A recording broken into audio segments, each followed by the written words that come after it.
Частенько спрашивают, я вот показываю участки земли, по участкам земли под ИЖС, так называемый ИЖС в России, здесь, наверное, какая-то другая формулировка, вот, то есть под ИЖС что за страшный зверь?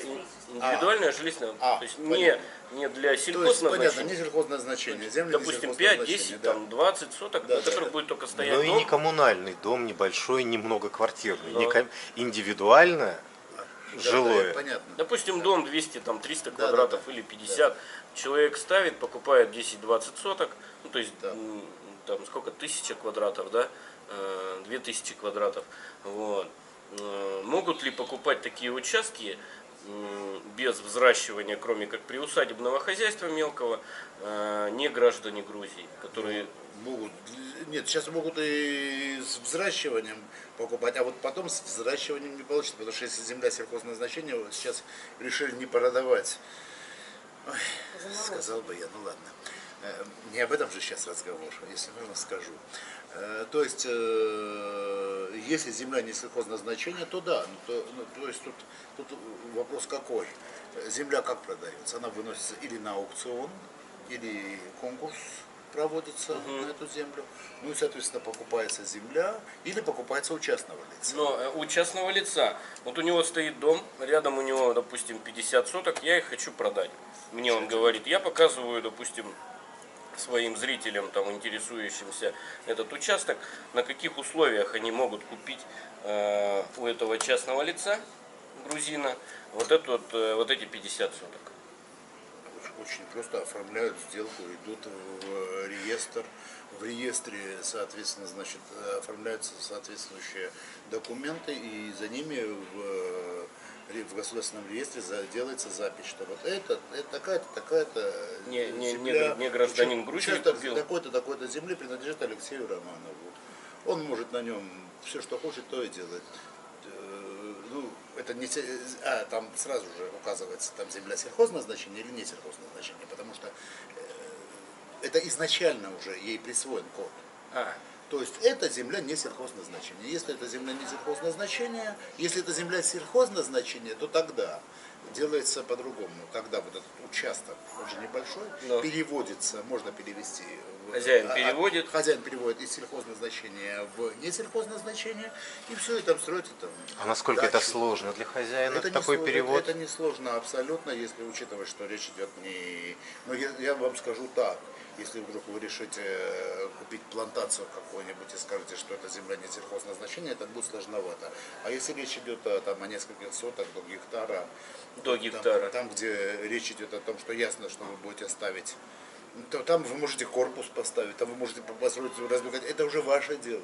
А нет есть деления? группы подписчиков, или вот с кем я общаюсь через канал, рассматривают перспективу взять до гектара, допустим, и делать типа коттеджного поселка, как у нас это принято в России. Да. Вокруг каждого города сети этих коттеджных Ну, поселков. как вариант, да, но только это, скорее всего, не у частного лица, это, скорее всего, у муниципалитета лучше брать. То есть проблем здесь нет.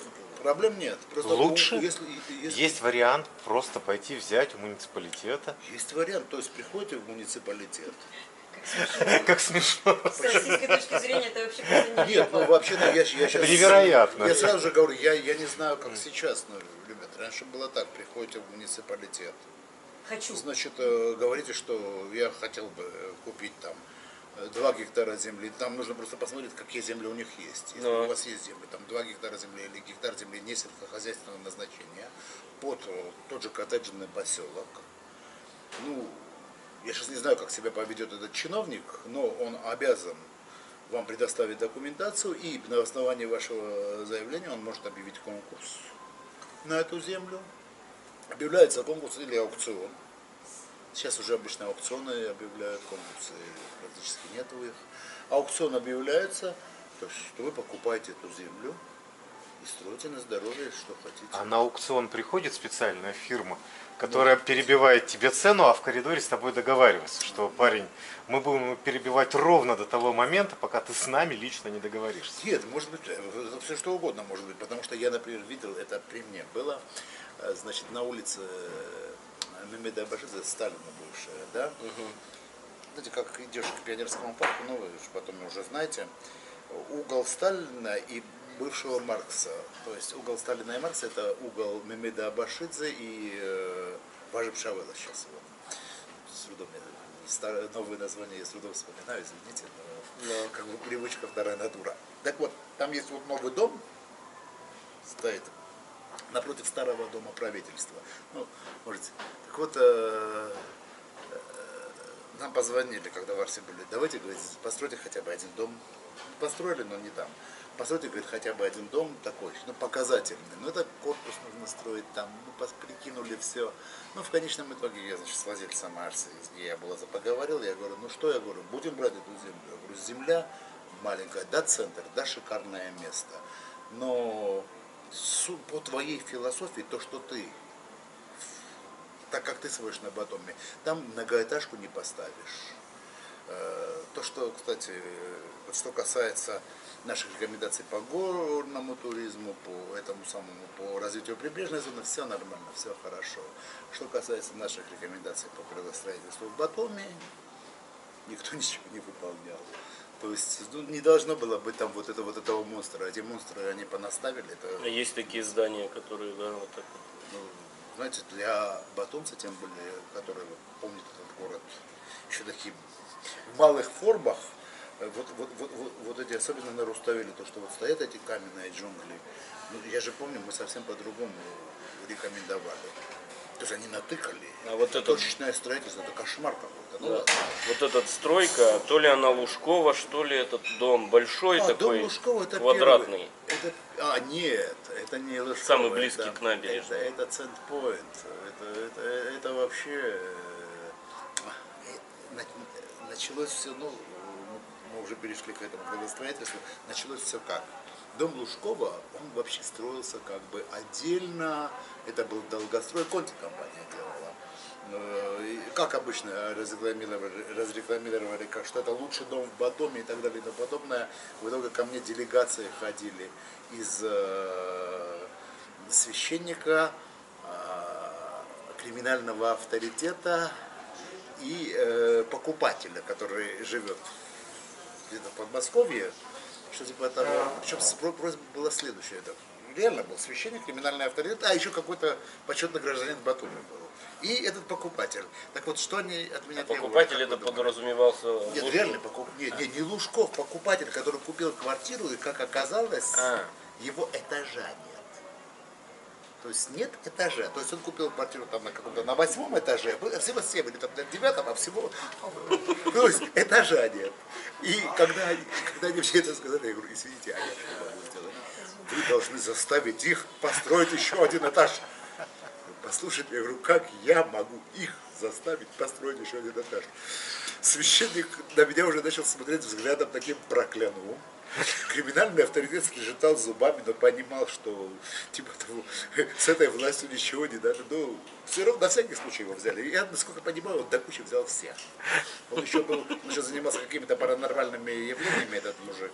А потом, как оказалось, он занимался еще сбором денег, ну там в России, под эти паранормальные явления, то есть какую-то финансовую пирамиду строил. То есть, ну, не мудрено, что в конечном итоге он купил квартиру на том этаже, которого нет. И от меня он требовал, чтобы я достроил этот этаж. Я говорю, извините, я никак не могу этого сделать, идите дальше. Ну, они пошли дальше, как это, у Некрасова и пошли, они солнцем полимы. Ну, в общем, не суть. А дальше от Центпойнт, это первая компания, которая пришла в Батуми и сказала, мы построим комплекс «Магнолия». Да, Магнолия. И значит, шикарный такой комплекс, все, там деревья должны были расти. Там, где эти безрукие девушки стоят сейчас, там деревья на этом месте. Так красиво было. Но я посмотрел, я сам не архитектор, но я много читал по этому поводу, потому что не нужно было. И архитектор мне говорит, говорит, извини, но здесь же, говорит, за красной линией выходит здание. Я говорю, здание выходит за красной линией, я не подпишу. Но мне позвонили все самые большие начальники и сказали, ты что, офигел? Я говорю, почему? Первый раз кто-то пришел в Батуми что-то строить, и ты не даешь? Я говорю, хорошо, я говорю, ладно, я говорю, пускай выходит за красной линией. Они говорят, мы там под этим самым, внутри сделаем тротуар. Я говорю, тротуара нет.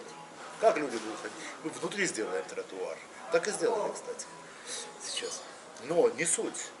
Вот как началось, так и закончилось. Так нет, они же потом еще 5 этажей стеклянных туда добавили. Я когда это увидел, я вообще подумал, мама. Ну, стеклянные их почти Ну, не и видно, сейчас они он- почти не считаются. Слушай, ну, вообще не считаются. Вот это вот. Не, это был вообще, то есть еще более или менее приемлемым. Ну, если бы были бы вот правда эти деревья, там кипарисы должны были стоять. Вот там на месте безруких девушек должны были стоять такие высокие кипарисы. И это было на картинке выглядело хорошо.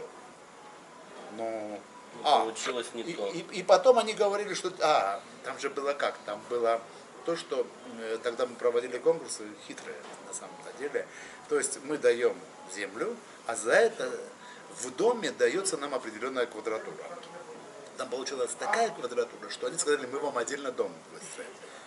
И почему-то показали на очень хорошее место и сказали, вот тут мы вам отдельно дом выстроим.